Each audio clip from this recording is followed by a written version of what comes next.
La Sécu, qu'est-ce que c'est ? Découvrez Parlons peu, parlons Sécu, le podcast de l'École nationale supérieure de sécurité sociale qui vous éclaire sur l'histoire, l'actualité et l'avenir de la protection sociale.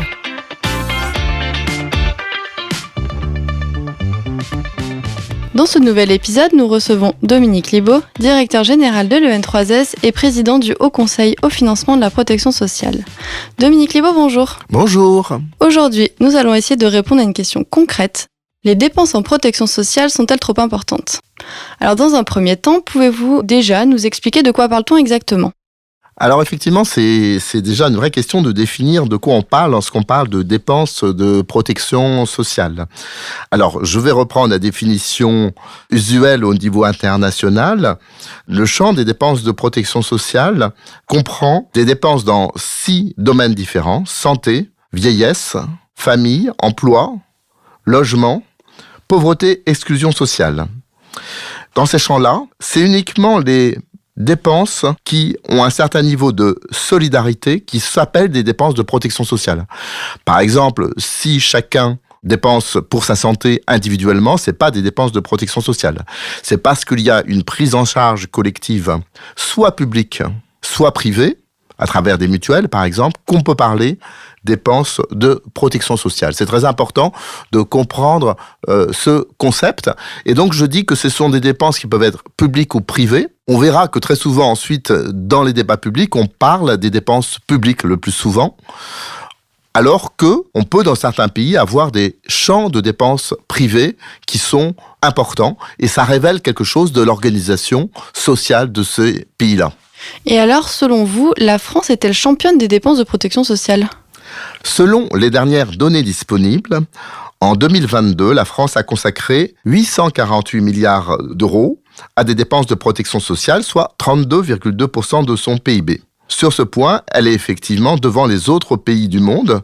En Europe, les pays qui suivent, c'est l'Italie avec 29%, l'Allemagne 28 et quelques pourcents. Donc, si on prend bien le champ de l'ensemble des dépenses de protection sociale, oui, la France aujourd'hui se caractérise par des dépenses extrêmement importantes. Ensuite, il faut analyser ce que ça veut dire. Comme je le disais, les dépenses de protection sociale, elles mesurent le champ des dépenses dans un secteur donné, mais qui sont aussi avec un degré de solidarité. Cela veut dire qu'en fait, lorsqu'on a un niveau très important de protection sociale, cela veut dire tout à la fois qu'on consacre beaucoup à la santé, à la vieillesse, à ces différents risques, mais aussi que beaucoup de ces dépenses sont solidaires.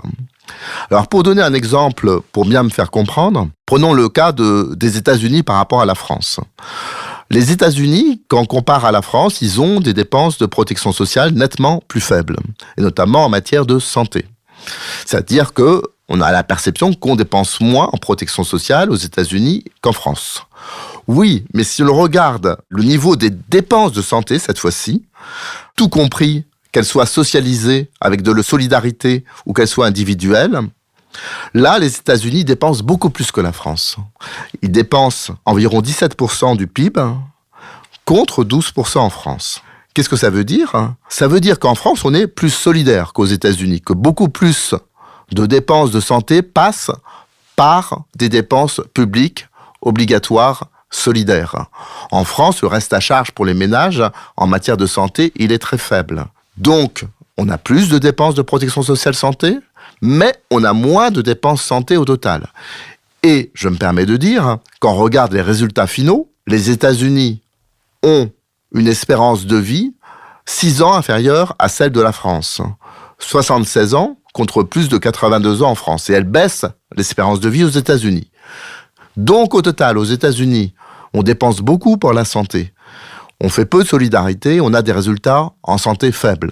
Voilà ce qu'il faut savoir. Donc, il faut regarder les dépenses de protection sociale, mais il faut aussi s'interroger sur le degré de solidarité qu'il existe dans chacun des pays sur l'ensemble de ces risques. Mais alors, les dépenses de protection sociale sont-elles efficaces ?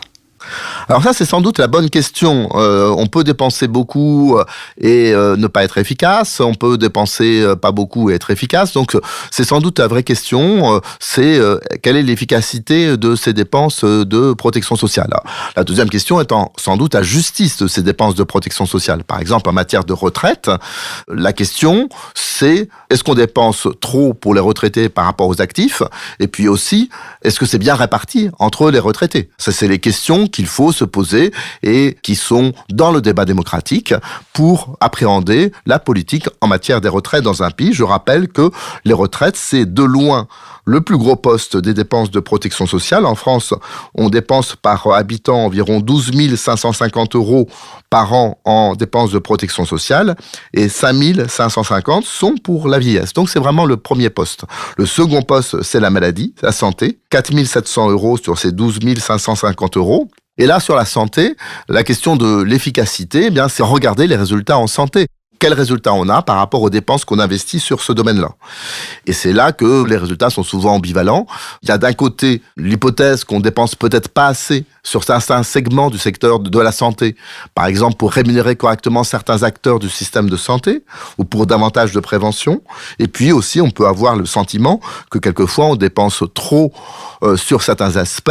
On a par exemple des volumes de médicaments extrêmement élevés en France. On peut penser aussi que l'organisation des acteurs entre eux du système de soins n'est peut-être pas suffisamment efficace. Donc c'est tous ces éléments-là qui font le regard sur l'efficacité finale des dépenses de protection sociale et par exemple du système de santé en France. Et pour conclure, les dépenses en protection sociale sont-elles financées ? Alors ça, c'est une autre question évidemment qui est pertinente. Est-ce qu'on a des dépenses efficaces ? Mais est-ce qu'elles sont financées? Parce que si on ne finance pas ces dépenses dans l'instant où elles sont dépensées, au même moment, eh bien on reporte sur les générations futures. Et c'est évident que cela pose des questions d'équité vis-à-vis des générations futures, de reporter des dépenses sur les générations futures si on n'arrive pas à les financer par les générations qui aujourd'hui sont en activité. Et on a un petit problème en France qui est encore d'avoir des déficits qui subsistent, qui se sont réduits au fil du temps, mais qui quand même en 2022, 2023, 2024 restent relativement importants. Et donc ça reste un objectif en matière d'équité et donc par rapport à cette question du niveau des dépenses de protection sociale, de garantir dans la durée un niveau homogène entre les ressources du système de sécurité sociale et les dépenses du système de sécurité sociale. C'est surtout à moyen terme que cela se regarde. C'est pour ça qu'on fait des projections, notamment en retraite, mais aussi sur les dépenses de santé, d'assurance maladie. Et c'est bien un objectif d'assurer une homogénéité entre le niveau des ressources et le niveau des dépenses. Si on veut plus de dépenses de santé, il faut savoir les financer dans notre pays. Merci beaucoup Dominique Libaud pour cet éclairage. Merci à vous. Vous venez d'écouter Parlons peu, parlons sécu, un podcast de l'EN3S, l'École nationale supérieure de sécurité sociale. Retrouvez prochainement un nouvel épisode pour décrypter ensemble les enjeux de la protection sociale.